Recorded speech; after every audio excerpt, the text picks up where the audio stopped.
Assalamualaikum warahmatullahi wabarakatuh. Perkenalkan, kami dari kelompok 11 yang beranggotakan Alina Zakia Absafasa dan Winda Fitriani. Kami di sini akan membahas tentang mental disorder. Pembahasan yang akan kita bahas yang pertama, definisi gangguan mental, yang kedua, masyarakat modern dan gangguan mental, yang ketiga, teori mental disorder, yang keempat, faktor-faktor penyebab mental disorder, yang kelima, fenomena mental disorder di Indonesia, yang keenam, pandangan Islam terhadap mental disorder, dan yang ketujuh, penanganan mental disorder. Oke, di sini saya akan menjelaskan tentang gangguan mental. Definisi yang pertama itu definisi gangguan mental. Gangguan mental atau mental disorder dari perspektif DMS adanya gangguan klinis bermakna berupa sindrom atau pola perilaku dan psikologi. Gejala klinis tersebut menimbulkan penderitaan seperti nyeri, tidak nyaman, tidak tentram, dan disfungsi organ. Menurut Kartini Kartono, gangguan mental merupakan bentuk gangguan fungsi mental atau kesehatan mental yang disebabkan karena kegagalan reaksinya mekanisme adaptasi dari fungsi kejiwaan atau mental terhadap stimulus eksternal dan ketegangan-ketegangan sehingga muncul gangguan fungsi atau gangguan struktur pada bagian satu organ atau sistem kejiwaan. Yang kedua, masyarakat modern dan gangguan mental. Upaya percepatan pembangunan, moderasi, dan industrialisasi menyebabkan masyarakat semakin kompleks, sehingga menimbulkan berbagai masalah sosial dan gangguan jiwa di berbagai kota besar. Sehingga masyarakat yang tidak cepat beradaptasi dengan berbagai jenis perubahan sosial, mereka mengalami banyak stres atau frustrasi, konflik eksternal dan internal, stres internal, dan menderita gangguan mental. Mereka masih harus melalui banyak tekanan dan tekanan mental yang disebabkan oleh hukuman mental atau sanksi sosial. Persyaratan sosial dari lingkungan sosial dan proses moderasi menjadi semakin akut. Di tengah kehidupan kota yang serba cepat dan menuntut, keinginan selalu menjadi nomor satu dalam perlombaan kehidupan.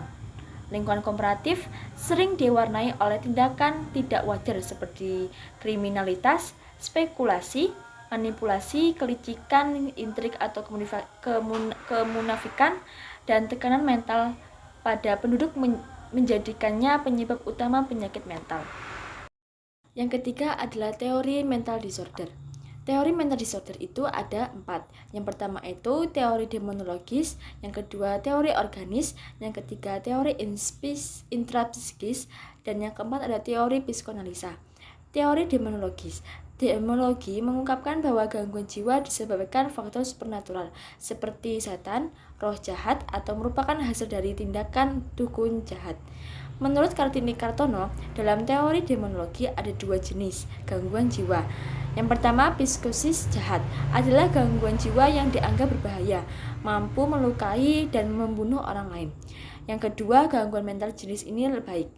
Teori demonologi ini merupakan landasan yang digunakan untuk menjelaskan penyebab abnormalitas pola perilaku manusia dalam kaitannya dengan pengaruh supernatural, hal-hal supernatural atau pola perilaku manusia.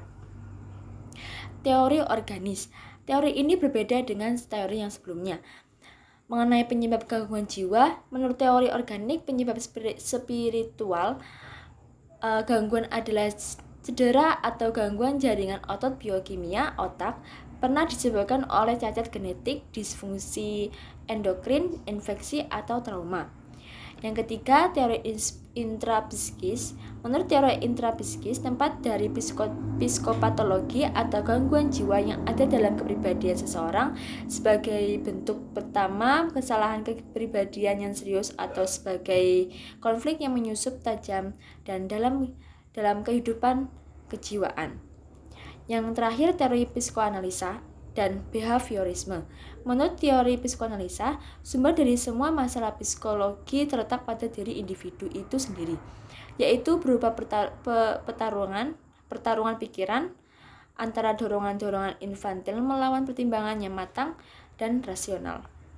Yang keempat, faktor-faktor penyebab mental disorder. Menurut Lud Ketut Suryani, gangguan mental itu ada 3 faktor. Yang pertama, faktor biologis, faktor psikologis, dan faktor sosial-kultural. Faktor biologis menunjukkan bahwa gangguan mental adalah penyakit khas dalam ilmu kedokteran. Psikiater melakukan banyak penelitian, termasuk yang melibatkan perbedaan neurotransmitter, bahan kimia, dan neurotransmitter, kelahiran, anatomi otak, dan faktor genetik yang terkait dengan gangguan mental. Yang kedua, faktor psikologis. Hubungan antara peristiwa yang mengancam jiwa dan psikosis adalah kompleks, tergantung pada keadaan, individu, dan status orang tersebut. Juga andalkan bantuan teman atau tetangga selama masa-masa stres. Yang ketiga, faktor sosiokultural. Gangguan jiwa yang terjadi di berbagai negara berbeda-beda, terutama pada pola perilakunya. Ciri-ciri gangguan mental dalam lingkungan sosial budaya tertentu berbeda dari budaya yang lain. Selain itu, penyebab gangguan mental dipelajari secara mendalam oleh terapis. Selanjutnya akan dijelaskan oleh rekan saya. Silakan. Selanjutnya, fenomena mental disorder di Indonesia. Depresi pada mahasiswa selama masa pandemi COVID-19. Wabah COVID-19 telah menjadi sumber stres yang berdampak signifikan baik bagi individu maupun kelompok sosial. Individu dapat memiliki berbagai masalah psikologis, terutama jika seseorang telah terpapar langsung dengan COVID-19. Sebuah studi yang dilakukan oleh Hasanah, Ludiana, Imawati, dan Liana 2020 menemukan bahwa meski kecemasan adalah mayoritas masalah psikologis yang dihadapi siswa dalam proses pembelajaran online, stres dan depresi juga sering terjadi pada siswa selama pandemi COVID-19. Depresi adalah penyakit mental yang serius. Biasanya ditandai dengan perasaan sedih dan cemas. Sebagian besar mahasiswa terkadang merasa sedih dan cemas. Tetapi perasaan ini biasanya cepat hilang dalam beberapa hari. Depresi yang tidak diobati dapat mengganggu kehidupan sehari-hari. Kamle 2018. Beberapa siswa merasa tertekan dalam menanggapi pernah mengalami depresi.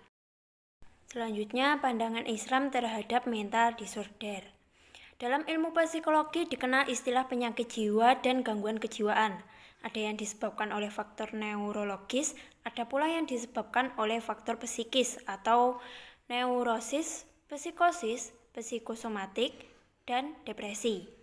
Dalam perspektif Islam, gangguan kejiwaan juga bisa terjadi dan ini disebabkan oleh faktor akhlak yang rendah, yaitu riya, iri, syirik, nifak, dan keserakahan, kebanggaan, dan lain-lain.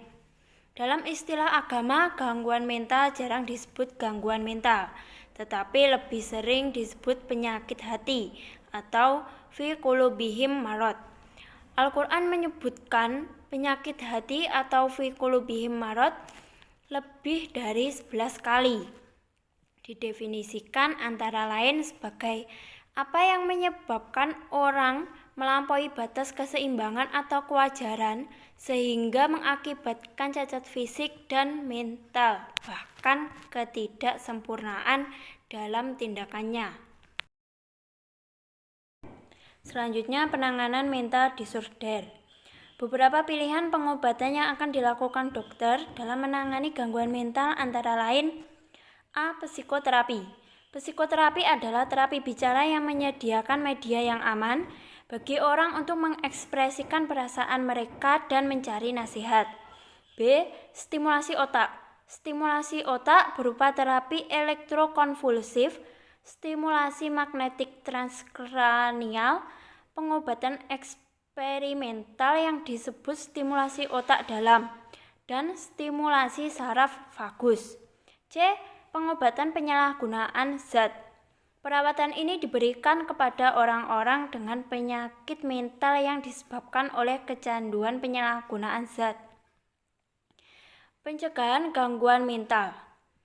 Tidak semua gangguan mental dapat dicegah, namun ada beberapa langkah yang bisa dilakukan untuk mengurangi resiko serangan gangguan mental.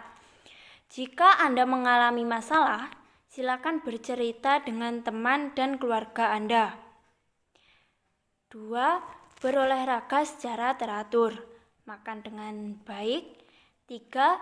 Atur waktu tidur dan bangun yang teratur setiap hari.